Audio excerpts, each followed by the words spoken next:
ঝাড়খণ্ডের রাজধানী রাঁচির খড়গাদা আন্তঃরাজ্য বাস টার্মিনাসে এক ভয়াবহ অগ্নিকাণ্ডে অন্তত ৬টি যাত্রীবাহী বাস পুড়ে ছাই হয়ে গেছে।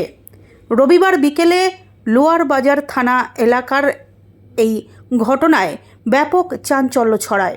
তবে বাসগুলোতে কোনো যাত্রী বা কর্মী না থাকায় বড়সড় প্রাণহানির হাত থেকে রক্ষা পাওয়া গেছে। পুলিশ ও স্থানীয় সূত্রে জানা গেছে, এদিন বিকেলে টার্মিনাসে পার্ক করে রাখা একটি পরিত্যক্ত বা ক্ষতিগ্রস্ত বাস থেকে প্রথমে আগুনের সূত্রপাত হয়।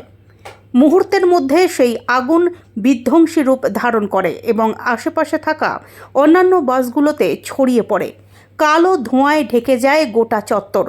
খবর পেয়ে দ্রুত ঘটনাস্থলে পৌঁছয় দমকলের 5টি ইঞ্জিন। প্রায় 2 ঘন্টার আপ্রাণ চেষ্টার পর আগুন নিয়ন্ত্রণে আসে।